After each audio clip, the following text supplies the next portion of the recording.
Hello students, कैसे हैं आप सब। चलिए हम अगले टॉपिक के बारे में डिस्कस करते हैं। पिछले वीडियो में आपने पॉली एक्सक्लूजन प्रिंसिपल और हमारे हर्ट्ज रूल मैक्सिमम मल्टीप्लिसिटी के बारे में पढ़ा था, जो कि बहुत इंपॉर्टेंट थे। मैंने कहा था कि हम इसको कंटिन्यूटी में लेंगे तो एक बहुत ही और बहुत इंपॉर्टेंट टॉपिक हमारे सामने आने वाला है, जो कि है अफबाउ प्रिंसिपल।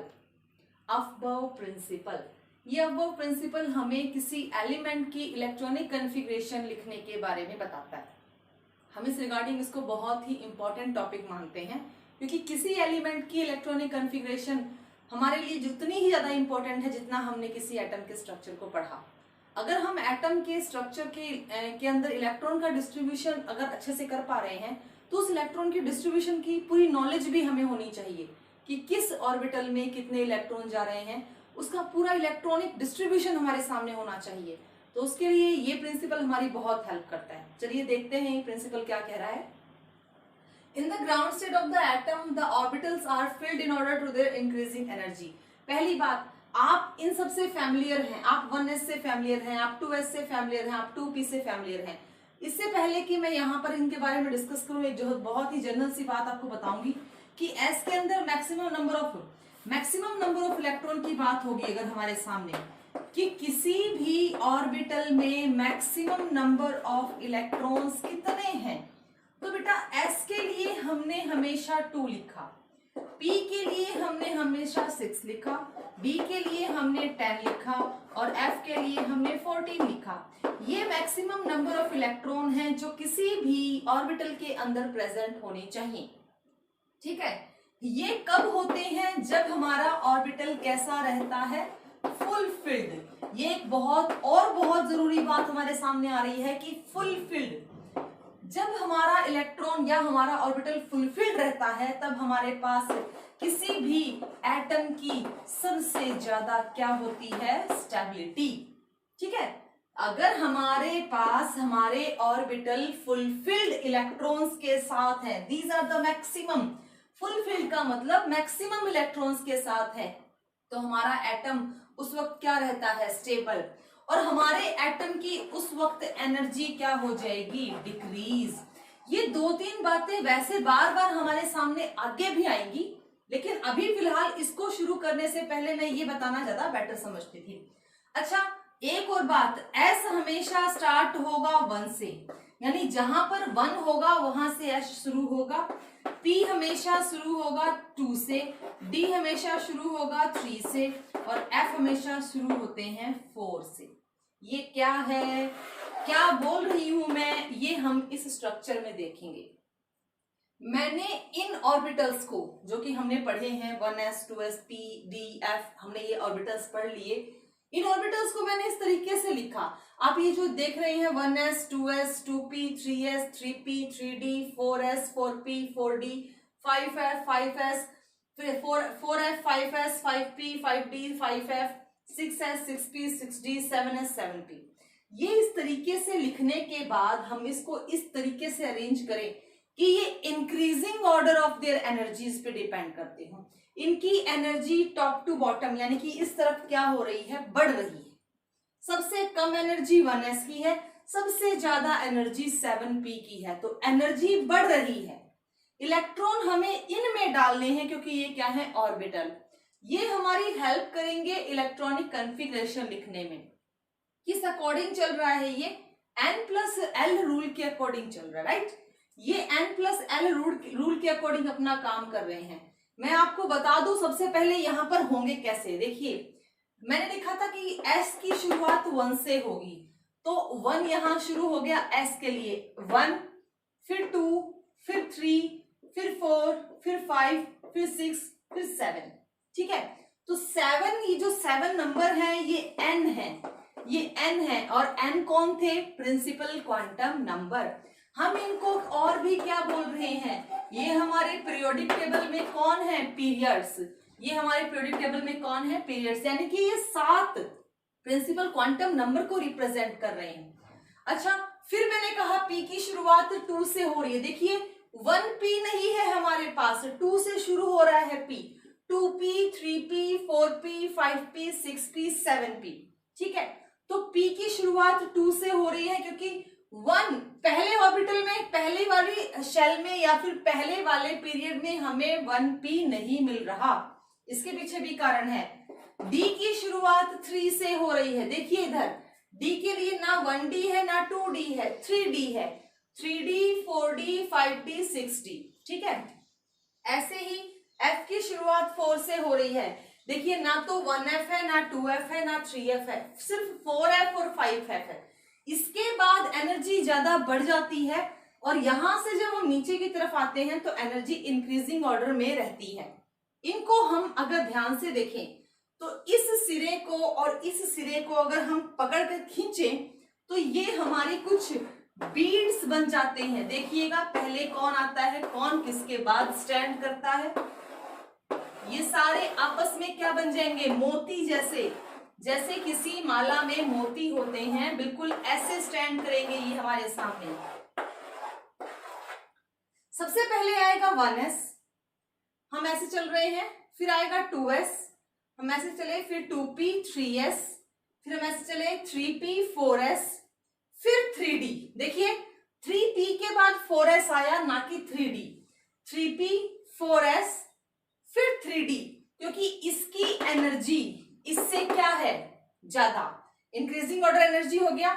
फिर 3d के बाद 4p 5s, फिर 4d 5p 6s, फिर 4f 5d 6p 7s, फिर 5p 6d और 7p।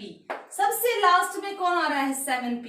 तो एनर्जी के अकॉर्डिंग ही इलेक्ट्रॉन्स को फिल करना है। किसकी एनर्जी ज्यादा है, 4s से किसकी ज्यादा है, 3d की। तो 4s में इलेक्ट्रॉन पहले आएंगे, 3d में इलेक्ट्रॉन बाद में जाएंगे।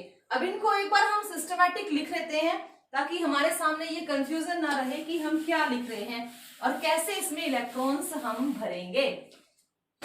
देखिए सबसे पहले मैंने लिखा 1s 2s, ये बिल्कुल उसके अकॉर्डिंग ही चल रहा है। 1s 2s 2p 3s 3p।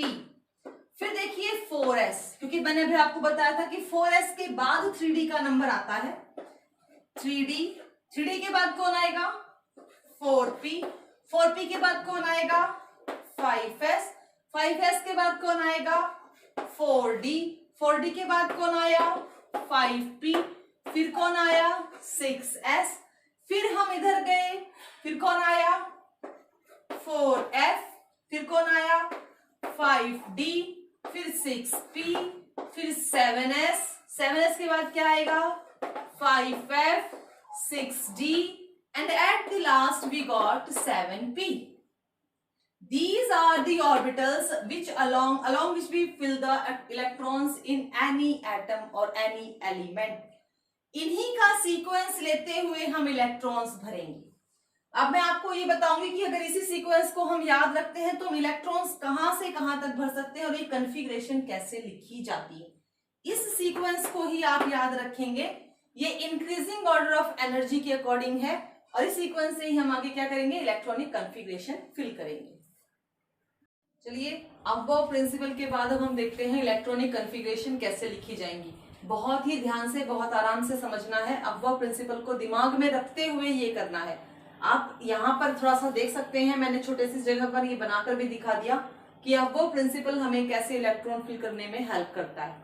चलिए है क्या electronic configuration, The distribution of electron into different shells, subshells and orbitals of an atom. किसी भी एलिमेंट के, किसी भी एटम के इलेक्ट्रॉन्स का उसकी शेल में, उसकी सब शेल में डिस्ट्रीब्यूट करना या डिस्ट्रीब्यूशन को शो करना ही तो इलेक्ट्रॉनिक कन्फिग्रेशन है। चलिए हम सबसे पहले हमारे सबसे सिंपलेस्ट एटम या एलिमेंट को लेते हैं, हाइड्रोजन। हाइड्रोजन जिसका एटॉमिक नंबर 1 है, हमें इसकी इलेक्ट्रॉनिक कन्फिग्रेशन लिखनी है। बेटा मैं पहले भी बोल चुकी हूँ, आपको इलेक्ट्रॉन यहां से स्टार्ट करने हैं, फिल करने। एस ऑर्बिटल में है तो मैक्सिमम आप 2 ही कर सकते हैं।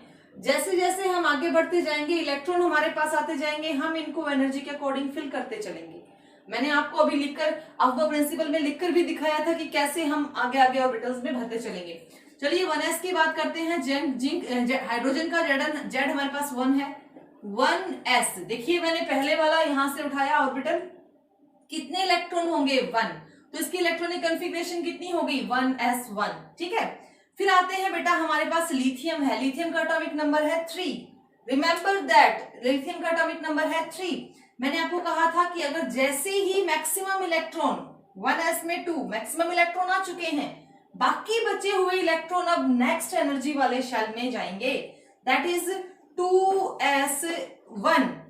2 और 1 3 इलेक्ट्रॉन हो गए। हमारे पास उतने ही इलेक्ट्रॉन भरने हैं जितने हमारे पास किसी गिवन एलिमेंट का एटॉमिक नंबर है।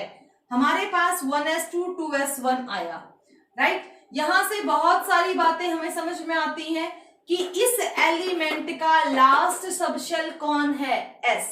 लास्ट इलेक्ट्रॉन कौन सी सबशेल में जा रहा है, s।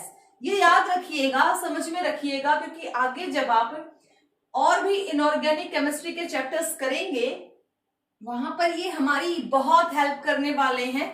या अभी भी हम आगे और भी समझेंगे कि how can we easily predict out the groups and the period from this electronic configuration. With the help of electronic configuration, we have to find out the periods, groups and the blocks, right? Next our is sodium. Sodium element का atomic number 11 होता है। Now listen very carefully. यहाँ पर ध्यान देने वाली बात है, जैसे जैसे एटॉमिक नंबर बढ़ रहा है इलेक्ट्रॉन्स का डिस्ट्रीब्यूशन भी थोड़ा डिस्टर्ब होता जाएगा।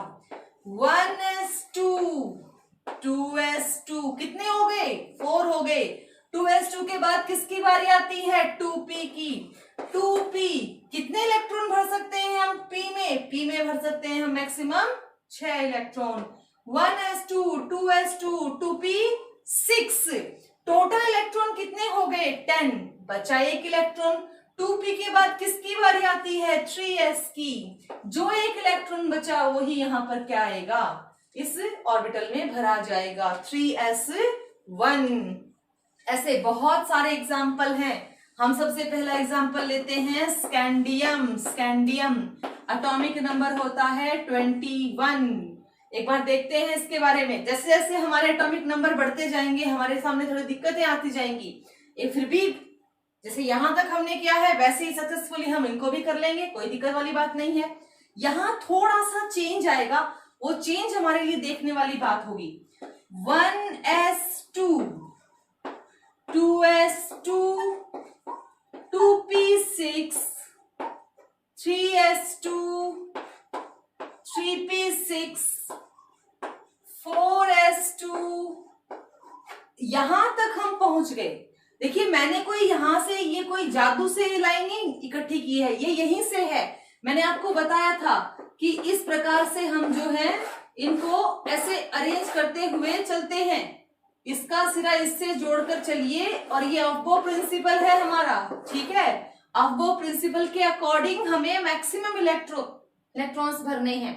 एटॉमिक नंबर है 21। इलेक्ट्रॉन का डिस्ट्रीब्यूशन कहां तक करना है, जहां तक 21 इलेक्ट्रॉन हमारे पास हो जाए। 1s2 2s2 2p6 ये मैक्सिमम इलेक्ट्रॉन भरे जा चुके हैं। 3s2 3p6 4s2 3d में मैक्सिमम होते हैं 10। लेकिन उन 10 में से यहां कितने पहुंचे। और एक बार मैंने 3d के बाद 3d क्यों नहीं लिखा, 3d में इलेक्ट्रॉन क्यों नहीं भेजा, 4s में क्यों भेजा, क्योंकि इसकी एनर्जी इससे क्या है, कम है। इसलिए हमने पहले इलेक्ट्रॉन किस में भेजा, 4s में। इसकी एनर्जी ज्यादा है तो इसको इलेक्ट्रॉन लेने में थोड़ा सा टाइम लगता है। 2 2 4 6 कितने हो गए, 10 10 और 10 20, तो एक ही इलेक्ट्रॉन बचा। डी में कितने आए, 1। हम इससे आगे चलते हैं।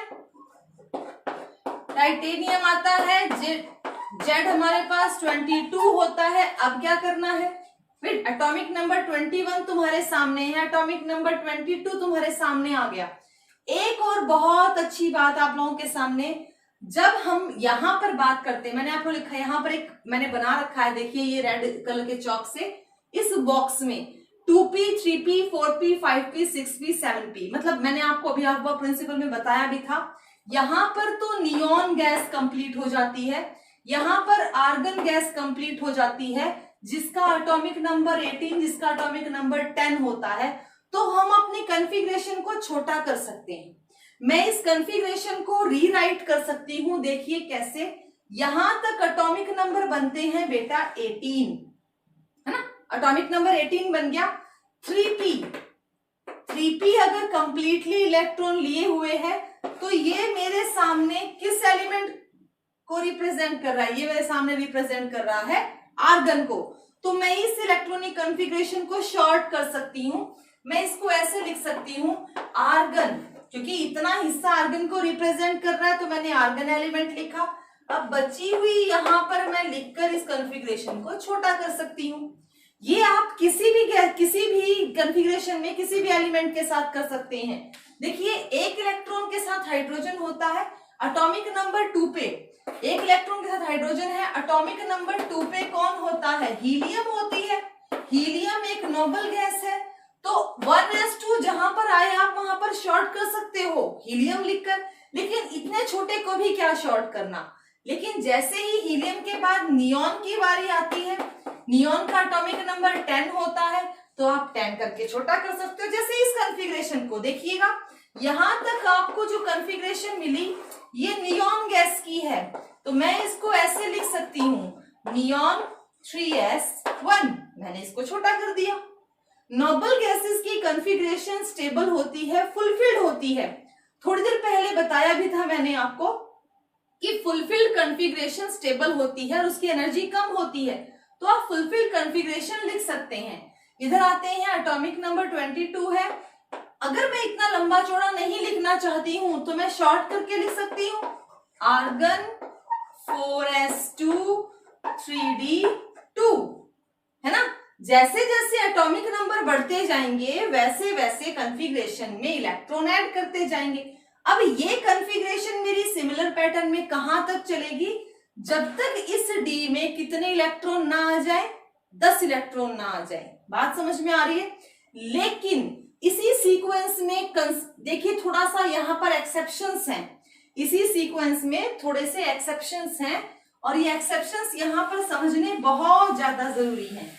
एक बार हम इन एक्सेप्शंस को देखते हैं, क्या बोल रहे हैं ये एक्सेप्शंस। देखिए, क्रोमियम, अभी हमने एटॉमिक नंबर 22 किया और हमारे सामने आ गया एटॉमिक नंबर 24, तो कॉन्फ़िगरेशंस तो वही चलेगी। देखिए, आर्गन की चली, यहां तक कितने एटॉमिक नंबर, कितने इलेक्ट्रॉन आ गए? 18, 4s2 एंड 3d। देखिए, 18 और 2 20, कितने बचे? 4। सीक्वेंसली तो ऐसे ही होना चाहिए ना। सीक्वेंस तो यही कहता है, लेकिन लेकिन लेकिन सीक्वेंस ये भी कहता है कि अगर हाफ फिल्ड और फुल फिल्ड कोई भी ऑर्बिटल प्रेजेंट है तो वो एलिमेंट हमारी स्टेबल कॉन्फ़िगरेशन शो कर सकता है। तो मैं इसकी एक और कॉन्फ़िगरेशन लिखूंगी, that is 4s1 3d5, right. देखिए, ये भी अपनी हाफ फिल्ड कॉन्फ़िगरेशन में आ गया और ये भी अपनी हाफ फिल्ड। 3d 10 की बजाय 5 हाफ फिल्ड हो गया, और हाफ फिल्ड और फुल फिल्ड दोनों ही क्या होते हैं? स्टेबल। तो बेटा, ये कॉन्फ़िगरेशन रॉन्ग है। हमें इस तरीके के, अगर हम किसी को वापस करके उसको हाफ फिल्ड कर सकते हैं तो हम इस तरह की कॉन्फ़िगरेशन उसके लिए नहीं लिखेंगे। ये कॉन्फ़िगरेशन इसकी राइट है क्योंकि ये हाफ फिल्ड स्टेबिलिटी शो कर रही है। सिमिलरली यहां पर एक और एलिमेंट है, कॉपर, इसके लिए भी हम ये बात कर सकते हैं। देखिए, मैं थोड़ा एक्सपेंडेड फॉर्म में ही लिख देती हूँ, 1s2 2s2 2p6 3s2 3p6, यहां तक हो गए 18 इलेक्ट्रॉन। 18 इलेक्ट्रॉन रिप्रेजेंट कर रहे हैं किसको? आर्गन को। फिर इसके बाद चलते हैं 4s2 एंड 3d8। जरा ध्यान देंगे, ये कितने हो गए? 18 और 2 20, 28, 29, है ना। कॉन्फ़िगरेशन तो ओके है। अब इसको मैं थोड़ा सा छोटा कर रही हूं, आर्गन 4s2 3d9।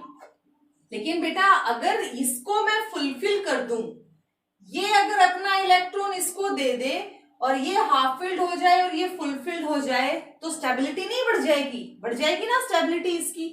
तो हम ये कहेंगे कि ये वाली कॉन्फ़िगरेशन इसकी रॉन्ग है, क्योंकि जहां तक पॉसिबिलिटीज होती हैं एक्सेप्शनल्स में, हमें वो करनी चाहिए। तो ये हमारी नई कॉन्फ़िगरेशन आ गई। तो कॉपर की नई कॉन्फ़िगरेशन और करेक्ट कॉन्फ़िगरेशन यही है, ये नहीं है, ये स्टेबल नहीं है। This one is stable because यहां पर डी ऑर्बिटल अपने मैक्सिमम इलेक्ट्रॉन के साथ है। ऐसे ही क्रोमियम में ये स्टेबल नहीं है क्योंकि ये हाफ फील्ड में नहीं है, और ये हाफ फील्ड स्टेबल कॉन्फ़िगरेशन है, ये फुल फील्ड स्टेबल कॉन्फ़िगरेशन है। ये बहुत सारे एक्सेप्शंस आपको आपके पीरियोडिक टेबल के जो डी ब्लॉक एलिमेंट्स हैं उनमें देखने को मिलेंगी। और ऐसे ही और बहुत सारे आप ये एक्सेप्शंस के साथ प्रैक्टिस कीजिएगा, और अब जितनी भी हो सके मैक्सिमम से मैक्सिमम कॉन्फ़िगरेशन एलिमेंट्स की लिखिएगा।